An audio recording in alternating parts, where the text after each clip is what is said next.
আজকে আমরা ক্লাস 7 এর কোষে দেখি 2.2 করব। তো 2.2 তে অনুপাতের যে অঙ্কগুলো আছে তাতে কিন্তু আগের যে অনুপাতের অঙ্কগুলো আমরা করেছি, তোমরা যদি না দেখে থাকো ভিডিওগুলো একবার দেখে নিও, তবেই এটা কিন্তু সহজ মনে হবে। এবার আমরা চলে আসি 1 নম্বর অঙ্কে। 1 নম্বরে রয়েছে নিচের অনুপাতগুলিকে লঘিষ্ঠ আকারে পরিণত করি এবং প্রত্যেকটি অনুপাতের ব্যস্ত অনুপাত লিখি। দেখো, লঘিষ্ঠ আকারে পরিণত করা মানে আমরা ভগ্নাংশকে লঘিষ্ঠ আকারে পরিণত করেছি, ক্লাস 5 এ শিখেছি। যাকে আমরা কাটাকুটি বলি, সেইগুলো আমরা অনুপাত থেকে কিভাবে ভগ্নাংশে নিয়ে কাটাকুটি করব সেটাই দেখাবো। দেখো, 1 নম্বরের আমি প্রথমে এটাই করে দেখাই। এখানে সবই নিয়ম কিন্তু এক। 12:15 রয়েছে। এই ইস্টু মানে আমরা এখানে ভাগ লিখতে পারি, দুটোকে বাই করে ভগ্নাংশের আকারে এরকম ভাবে আনতে পারি। একটা কথা এর মধ্যে বলে রাখি, ইস্টু থেকে ভাগে নেওয়া যায়, কিন্তু ভাগ মানেই কিন্তু অনুপাত নয়। অনুপাত মানেই ভাগ, কিন্তু ভাগ মানে অনুপাত নয়। ভাগ অনেক রকম ভাগ হতে পারে। তো এই ক্ষেত্রে আমরা অনুপাত থেকে বাই ভগ্নাংশে নিয়ে এরকম করে এটা কি দিয়ে কাটাকুটি যাচ্ছে, 3 4 12, 3 5 15। এই যে 4/5 হলো, একে আবার আমরা 4:5 হিসেবেও লিখে দিতে পারি। বা তোমরা যদি এইটা সমান একেবারে মনে মনে কাটাকুটি করে 3 4 12, 3 5 15 লেখো, সেভাবেও হবে। যেহেতু তোমরা প্রথম শিখছো এইভাবে, সেই জন্য আমি এইভাবে কাটাকুটি করে দেখালাম। আচ্ছা, এইবারে আমরা একটু এই দেখো এ বি সি ডি এই পর্যন্ত খালি সংখ্যা দিয়ে আছে। তো খালি সংখ্যা দিয়ে গুলো এইভাবেই করবে, কত দিয়ে কাটাকুটি যাচ্ছে দেখে। আমরা ই এর অঙ্কটা একটু করি। ই এর অঙ্কটায় রয়েছে 9xy is to 12xy। এখানে দেখো চলরাশি রয়েছে সঙ্গে, তাতে কোনো অসুবিধা নেই। ইস্টুকে বাই করে লিখতে বলেছি। এটা 3 দিয়ে কাটছে, 3 তিরিকে 9, 3 4 12। দেখো, একটা x কেটে যাচ্ছে, একটা y কেটে যাচ্ছে, তাহলে 3/4 থাকছে। অনুপাত হচ্ছে 3:4। ঠিক আছে, এরম ভাবে তাহলে আমরা ইটা করলাম। জি আর এইচ এ সেরকম সংখ্যা আর চলরাশি মিশিয়ে রয়েছে, তোমরা এটা নিজেরা করবে। যদি না পারো আমাকে মেসেজ করে জানাবে, আমি সেগুলো আবার শুধরে দেওয়ার চেষ্টা করব। এবারে 2 নম্বরে চলে আসি। ও আচ্ছা, আরেকটা কথা হলো, এগুলোর ব্যস্ত অনুপাত কি করে করব। 4:5 এর ব্যস্ত অনুপাত, তাহলে আমরা পরের লাইনে লিখব 4:5 এর ব্যস্ত অনুপাত। ব্যস্ত অনুপাত কি করব, ব্যস্ত মানে হলো ঠিক 4:5, এটাকে উল্টে দেবো 5:4। তাহলে এর ব্যস্ত অনুপাত কি হবে, 3:4 এর ব্যস্ত অনুপাত 4:3। ঠিক আছে, ব্যস্ত অনুপাত মানে বোঝা গেল, ঠিক উল্টো দেব। দেখো, 2 এর অঙ্কগুলো আছে, নিচের অনুপাতগুলোকে পূর্ণ সংখ্যার অনুপাতে পরিণত করে ওর ব্যস্ত অনুপাত লিখি। পূর্ণ সংখ্যার অনুপাতে মানে কি, এইগুলো আগের যে অঙ্কগুলো করলাম 4:5, 2:3, এগুলো হলো সব পূর্ণ সংখ্যা দিয়ে অনুপাত। কিন্তু দেখো, 2 এর অঙ্কগুলোয় লেখা রয়েছে দশমিক অথবা ভগ্নাংশে, তো সেগুলোকে আমরা পূর্ণ সংখ্যায় কি করে নেব। প্রথমে 2 এর এটা করি আমরা, 2.5 is to 12.5। আমরা এটাকে বলেছি বাই করে লিখতে পারি। এইবারে দশমিক ওঠানোর নিয়ম যদি তোমরা আগে জেনে থাকো, তাহলে জানবে যে দশমিকের জন্য এই ওপরের সংখ্যাটার নিচে হর হিসেবে পয়েন্টের জন্য 1 বসে, আর পয়েন্টের পরে যটা ডিজিট আছে, যটা অঙ্ক আছে, একটা আছে এখানে, কি আছে সেটা ম্যাটার করে না, কটা আছে কটা জিরো বসলো।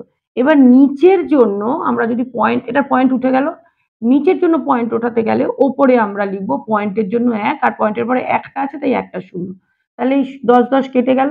এইবারে এই পয়েন্টটা উঠে গেছে, এইবারে এইটা কাটাকুটি 25 দিয়ে 125কে আমি ডিরেক্ট কাটছি। 5 25 সঙ্গে 125, ওপরে তাহলে কি থাকলো 1, আর নিচে থাকলো 5, তাহলে 1:5। দেখো, পূর্ণ সংখ্যায় চলে এসছে, কোনো দশমিক নেই। ঠিক আছে, এইবারে আমরা বি এর অঙ্কটা করি, একটু ভগ্নাংশের অঙ্ক। যেমন এটাও ভগ্নাংশ, দশমিক ভগ্নাংশ, এটা হলো সামান্য ভগ্নাংশ।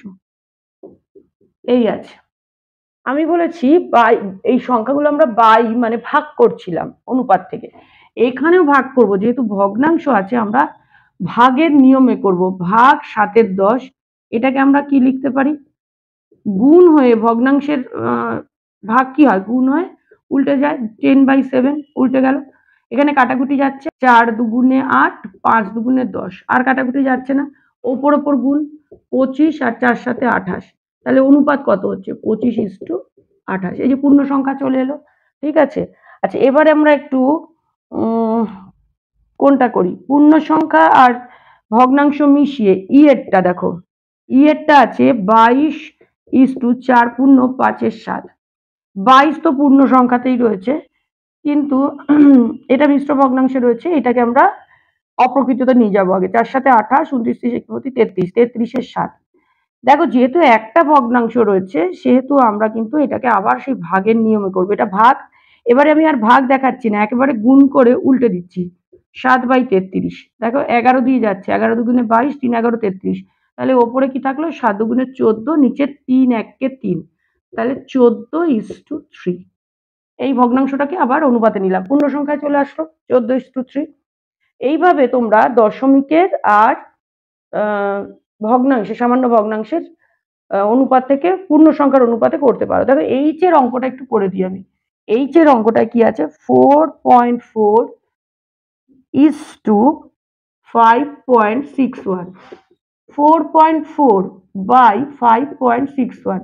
আমি দশমিক তোলার সময় কি বলেছিলাম, ওপরেরটার জন্য নিচে দশমিকের জন্য 1 আসবে, আর দশমিকের পরে একটা ডিজিট থাকলে একটা শূন্য, আর নিচের দশমিক ওঠানোর জন্য দশমিকের জন্য ওপরে 1 আসবে, আর দশমিকের পরে কটা ডিজিট আছে, দুটো, তাই দুটো শূন্য বসলো।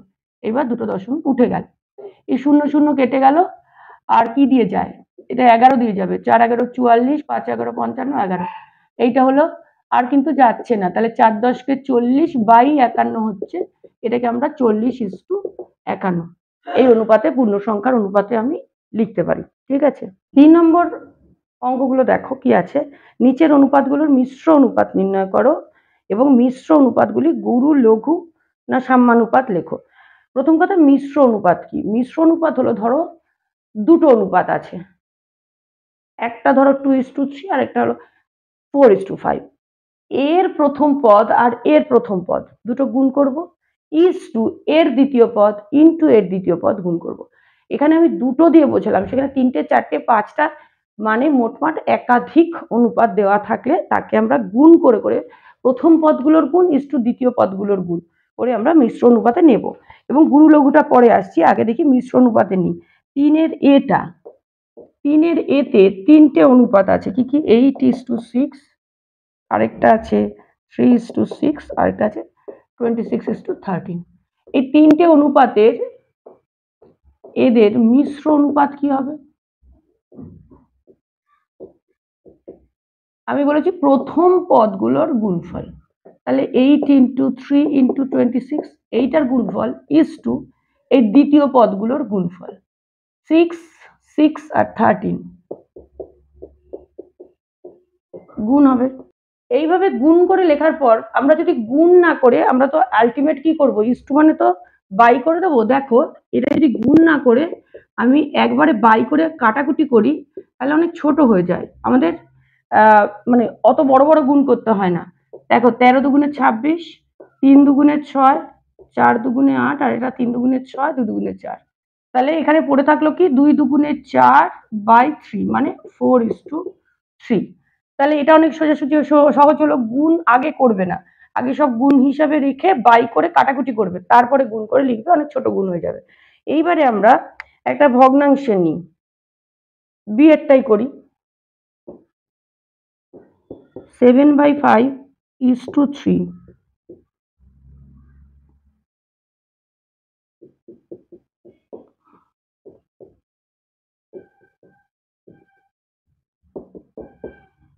এই 3টে অনুপাত দেওয়া আছে, আমি কি বলেছি, এদের মিশ্র অনুপাত কি হবে,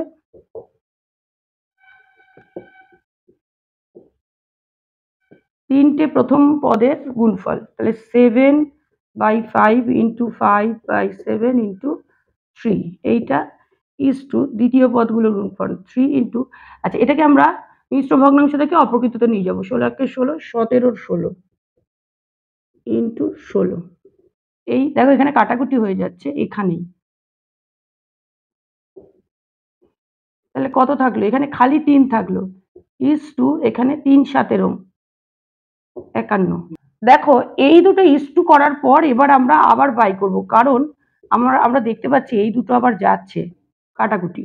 3 একে 3, 3 7 51, তাহলে 1:17। বোঝা গেল? আগে আমরা ভগ্নাংশ হিসেবে গুণটুন কাটাকুটি করে নিলাম, করে নিয়ে অনুপাত হিসেবে লিখলাম, দুটো আলাদা আলাদা হয়েছে।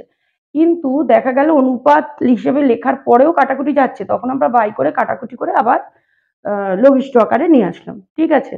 এরপরের ভিডিওতে আমরা আবার 4টে যে প্রশ্নমালা অঙ্ক আছে অনুপাত দিয়ে, সেইটা চলে আসবো। এই অঙ্কগুলো তোমরা কিন্তু না বুঝলে পরের অঙ্কগুলো ভালো করে করতে পারবে না। এগুলো বারবার ভিডিওটা দেখে অঙ্কগুলো করবে, আর বাকি যেগুলো রইলো এই অঙ্কগুলোর, সেগুলো তোমরা প্রত্যেকে করবে, করে যদি না বুঝতে পারো আমাকে জানাবে অবশ্যই।